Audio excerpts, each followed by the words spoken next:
tolerancia incluso en ese tiempo era exaltada como la máxima virtud moral. Dentro de la iglesia este concepto ha sido frecuentemente confundido muchas veces. El tolerar lo confundimos con amor, con misericordia o inclusive con la misma gracia. Y el resultado de todo esto va a ser una gracia mal entendida, una gracia que va a excusar el pecado, pensando que hacemos un bien por sentir amor hacia esos creyentes, por sentir una tolerancia de todo eso, y no llegamos a confrontar toda esa situación. En 1 Corintios capítulo 5, el apóstol Pablo enfrenta una iglesia que presume de ser espiritual, y esto lo he enfatizado mucho en las otras predicaciones. Esta iglesia de Corinto sabe demasiado de las Escrituras, pero muchas veces no lo aplicaban a sus vidas. Vivían incluso como las personas de afuera. Presumían de ser espirituales, pero toleraban un pecado muy escandaloso. Y este capítulo nos va a enseñar que la verdadera gracia no hace las paces con el pecado, sino que va a buscar la restauración de esa persona que está viviendo mal. Va a buscar el que pueda salir de esa situación. Va a buscar la restauración de esta persona y la santidad del cuerpo de Cristo para los que estamos en el Señor, que somos iglesia, cada uno de nosotros. Y hermano, cada una de las palabras más celebradas en nuestra cultura hoy en día es la palabra tolerancia. Y eso lo hemos escuchado bastante, y hoy se considera una virtud de aceptar todo.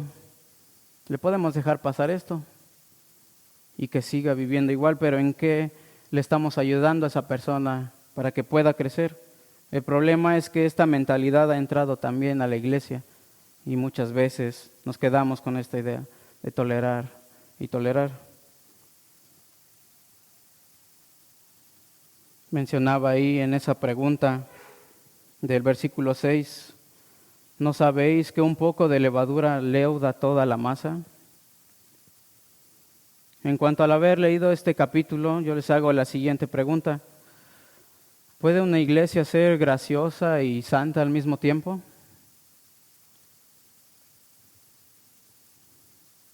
No me respondan, mediten en su mente en lo que seguimos avanzando, y eso nos lleva a nuestro punto número 1. La gracia mal entendida produce tolerancia del pecado. Versículos 1 al 2. Dice, de cierto se oye que hay entre vosotros fornicación, y tal fornicación cual ni aún se nombra entre los gentiles, tanto que alguno tiene la mujer de su padre, y vosotros estáis envanecidos. ¿No deberáis más bien haberos lamentado para que fuese quitado de en medio de vosotros el que cometió tal acción? Pablo menciona un pecado tan grave que ni siquiera de los incrédulos lo aprueban. Y eso es algo que tiene que asombrarnos, hermanos, porque es muy fuerte el poder escuchar que dentro de la iglesia se mencionaba todo esto. Un hombre viviendo en inmoralidad con la mujer de su padre. Y esto no era ignorancia, sino que era un pecado conocido en la iglesia de Corinto, pero era continuo y no hacían nada, simplemente toleraban. Una actitud incorrecta de la iglesia de parte de los demás creyentes. Hacían como si no estuviera pasando nada. Lo más grave no fue solamente el pecado del hombre, sino la respuesta misma de la iglesia, porque en ese sentir no tuvieron el sentir de estar llorando, no lo confrontaron y no actuaron sobre esta situación, sino que incluso llegaron a enorgullecerse de esto. Pensaban que estaban siendo espirituales, pensaban que eran tolerantes, que eran amorosos, pero Pablo dice a los creyentes de Corinto que estaban envanecidos en todo eso. Pensaban que no pasaba nada. La falsa gracia, esto es lo que proclamaban incluso.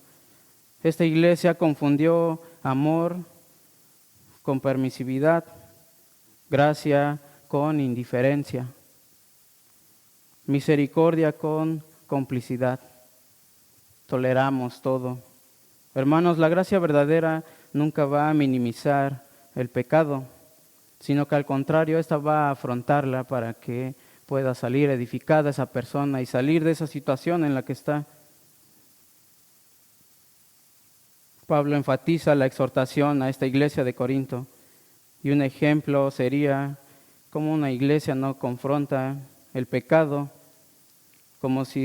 esto es como si dejara de ser un hospital espiritual y se convierte en un lugar que simplemente va a normalizar una enfermedad. Es otro enfermo más. Si queremos, lo atendemos, y si no, está bien. El silencio de la iglesia es complicidad. Hay personas que se dan cuenta de la manera de vivir que llevamos. Y puedo decirles o preguntarles a cada uno de ustedes cómo ha estado nuevamente su vida esta semana. ¿Han vivido de una manera buena delante de Dios?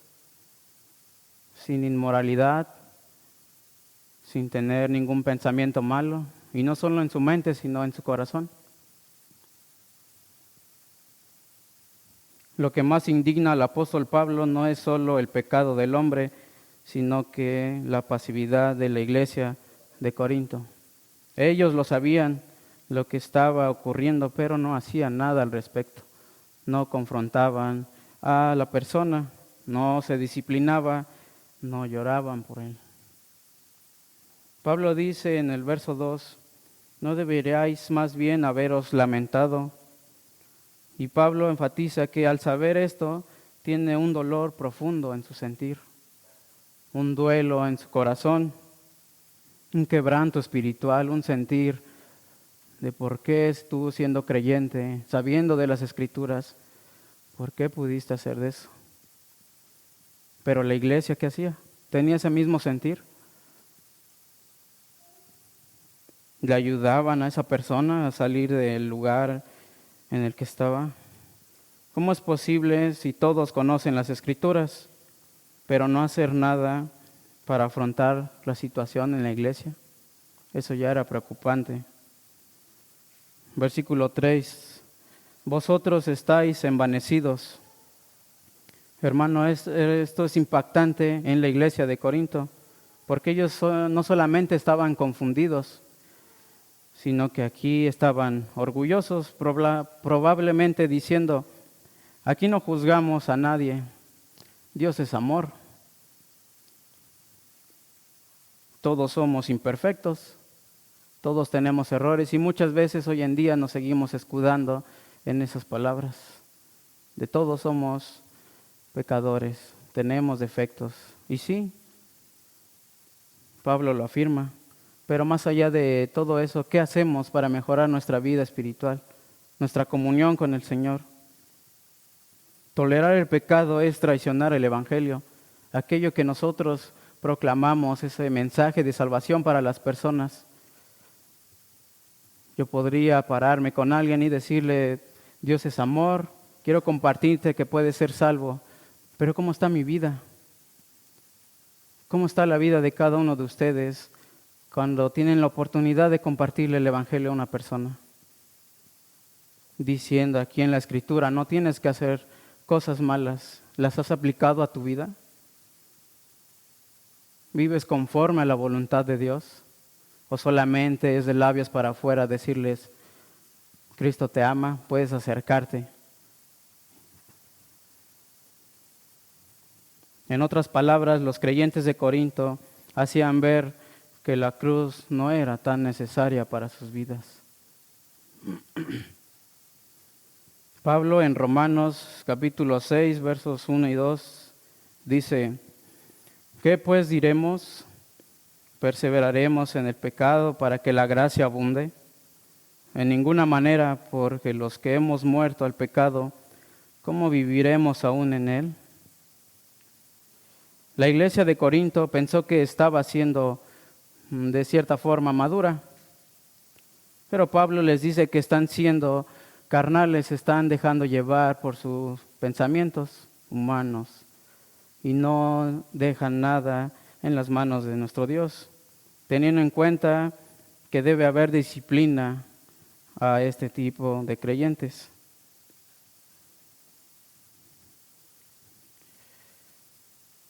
Sigamos avanzando, hermanos. Esto nos lleva a nuestro punto número 2, y es la gracia bíblica demanda disciplina para preservar la santidad. Y esto lo enfatiza de los versículos 3 al 11. Y en todo esto Pablo va a ver que un acto de amor es la disciplina, y Pablo, aún estando ausente, juzga a esta persona a la que están acusando.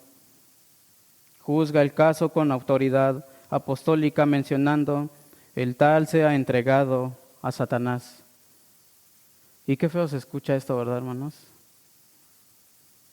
No creo que nuestro sentir esté simplemente decirle: estás viviendo mal, podemos dejarte y entregarte, así como lo menciona, entregarte a Satanás. Suena muy feo. ¿Y esto para qué? Para destrucción de la carne, a fin de que el espíritu sea salvo. Con esto Pablo afirma que el propósito no es un castigo, no es para condenarlo, ¿verdad?, a esa persona, sino para una restauración de su vida espiritual, que pueda darse cuenta de su situación, del fallo que ha tenido, pero que pueda arrepentirse con un corazón sincero y entregárselo totalmente en las manos de Dios. El pecado siempre afecta a todos. Verso 6, un poco de levadura leuda toda la masa. El pecado no es privado. Si tú vives mal, va a afectar tu testimonio y será notable en donde quiera que estés. No solamente por estar en tu casa, todo el tiempo tu conciencia, si llegas a hacer algo mal, te lo va a estar recordando el Espíritu en ti. Si vives mal, va a afectar tu testimonio delante de las demás personas.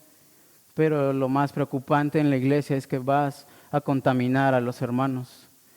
Vas a hacerlo notar como si fuera algo normal, que todos podemos darnos esa libertad de poder hacerlo. No pasa nada.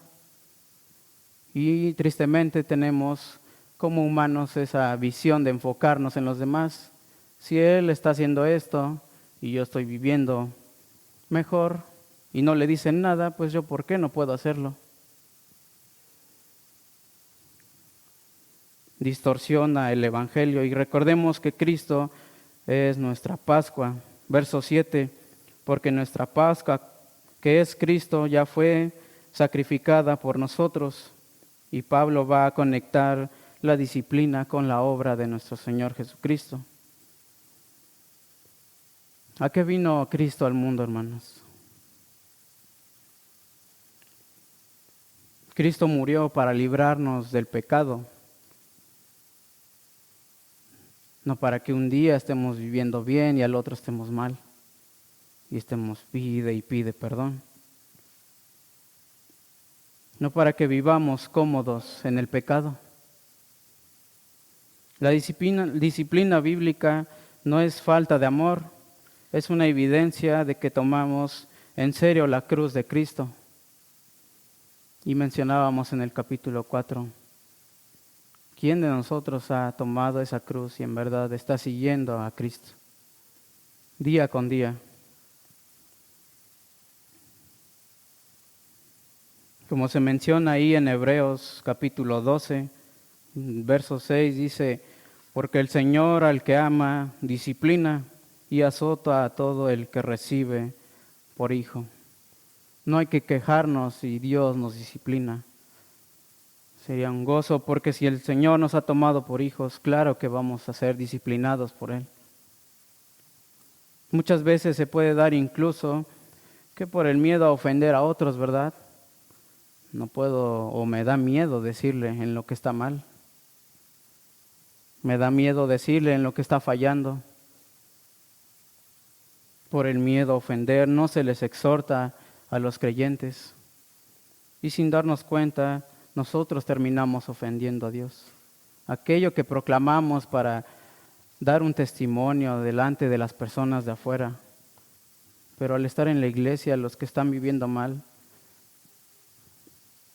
¿los estamos ayudando a crecer? ¿O nos da miedo el ofender al hermano? El propósito del apóstol Pablo en este capítulo no va a ser destruir, sino salvar a la persona que está viviendo mal, la persona que está en pecado, para que pueda tener un arrepentimiento y una restauración de su vida. Si el pecado no es confrontado, comenzará a debilitar la santidad, confundir a los nuevos creyentes que apenas empiezan a conocer del Señor y destruye su testimonio público. Todo aquello que han hecho simplemente lo tirarán a la basura, como si no les importara todo lo que han avanzado por los largos años. Hermanos, imaginemos una manzana. Solo que esta manzana ya está podrida, pero se le deja en una caja con otras manzanas. ¿Qué creen ustedes que le pasaría a las demás?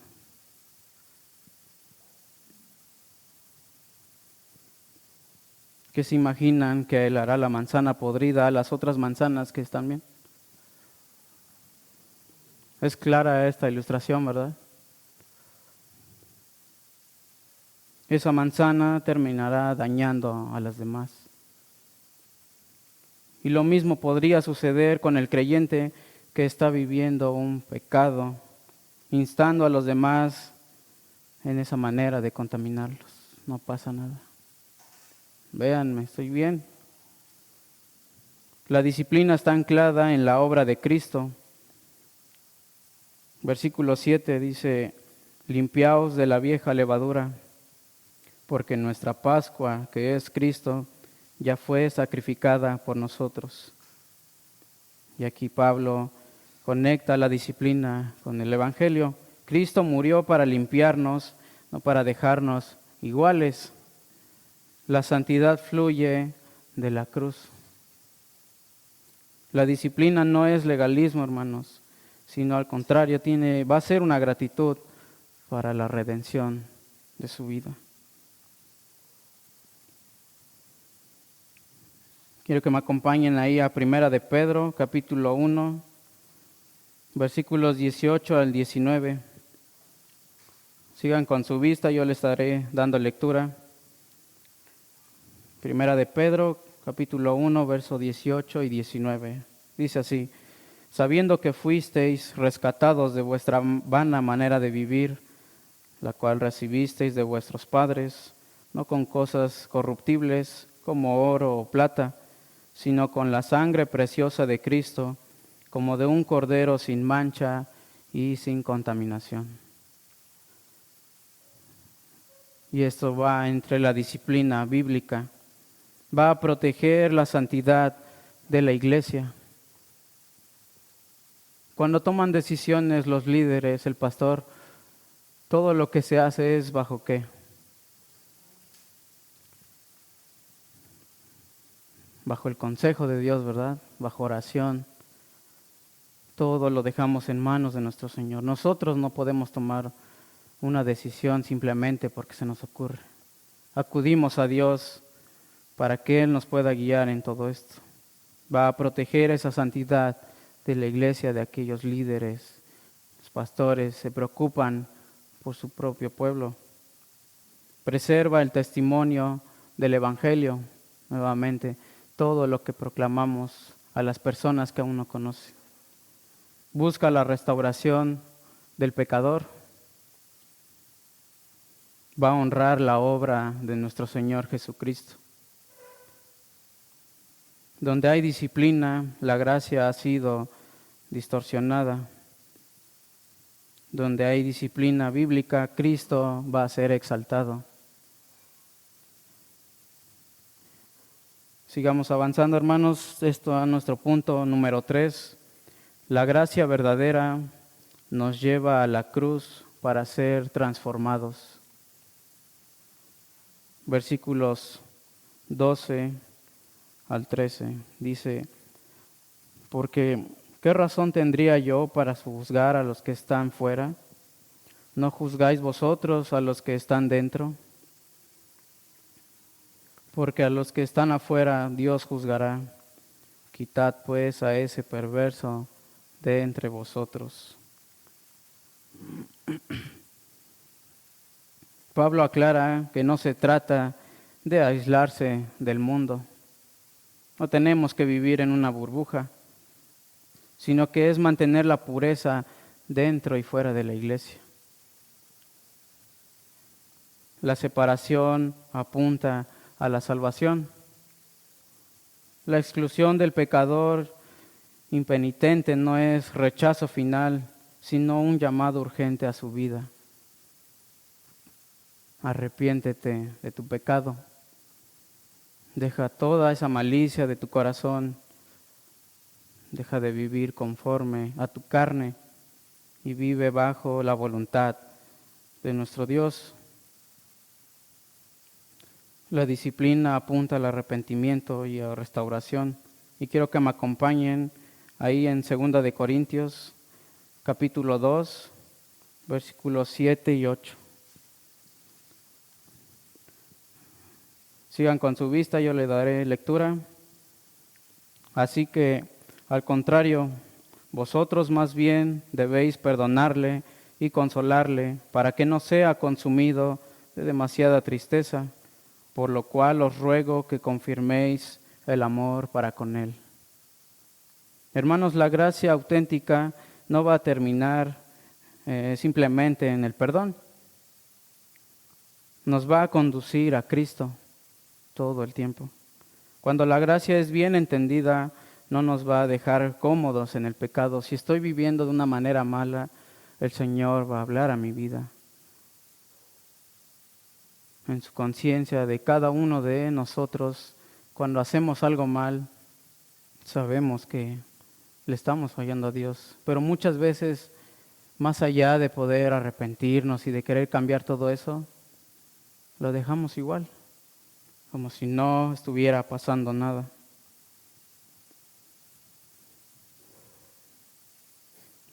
Vivimos de una manera cómoda en el pecado y esto no nos confronta. Su amor nos tiene que quebrantar y su poder es el que nos va a transformar en cada uno de nuestros corazones. Y el apóstol Pablo menciona ahí en Efesios capítulo 5, versículos 25 al 27. Dice: maridos, amar a vuestras mujeres, así como Cristo amó a la iglesia y se entregó a sí mismo por ella, para santificarla, habiéndola purificado en el lavamiento del agua por su palabra. Versículo 27, a fin de presentársela a sí mismo una iglesia gloriosa, que no tuviese mancha, ni arruga, ni cosa semejante, sino que fuese santa y sin mancha. Cristo no murió para tener una iglesia tolerante al pecado. Cristo murió para tener una iglesia santa y limpia de todo eso. Estará trabajando en la vida de los que están en pecado y los va a disciplinar.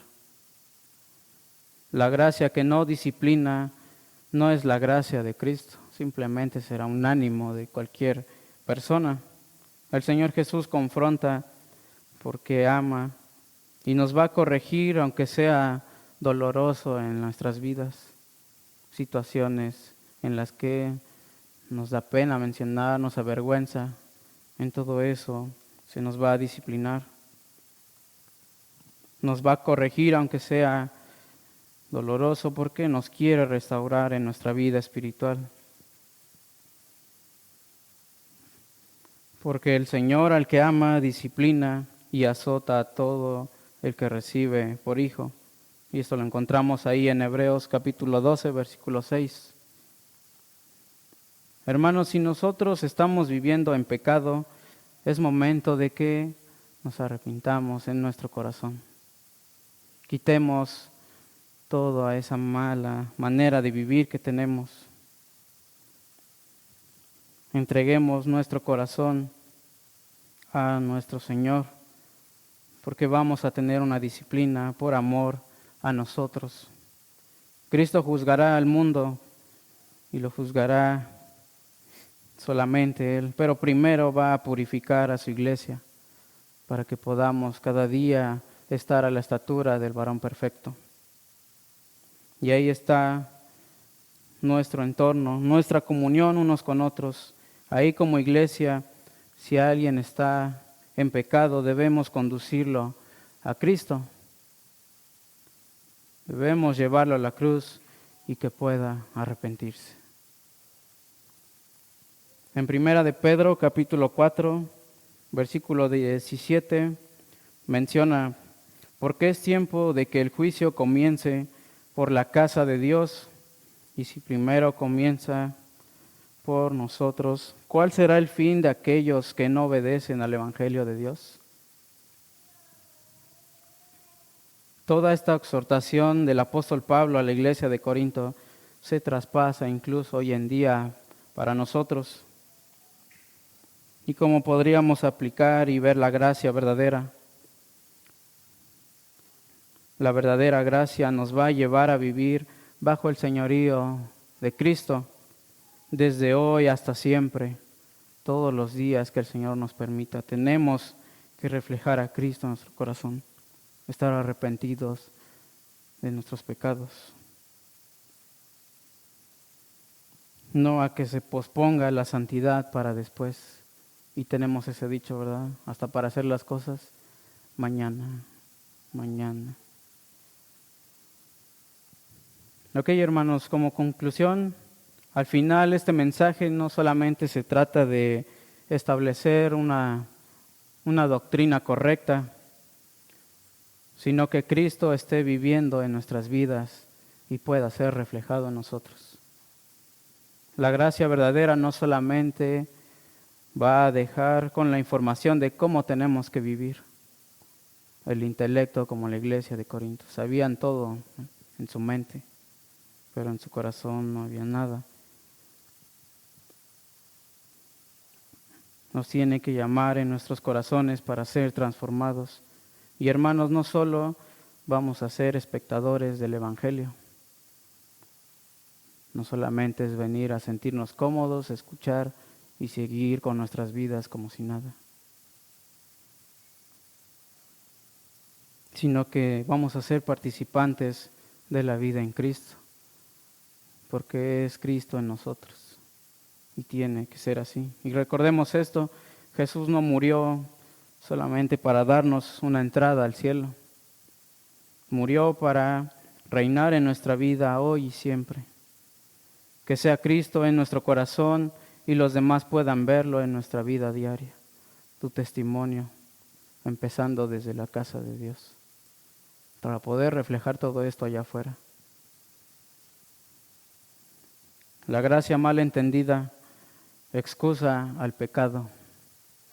La gracia de Cristo la confronta y la va a sanar.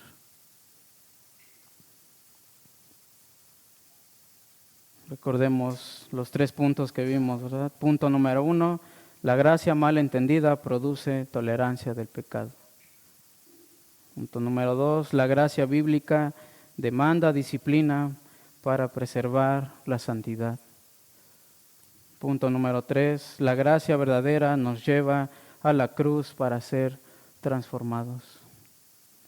Hermanos, que al salir de este lugar, habiendo escuchado el mensaje de Dios en cuanto al pecado, para cada uno de nosotros, no solamente nos llevemos estas palabras,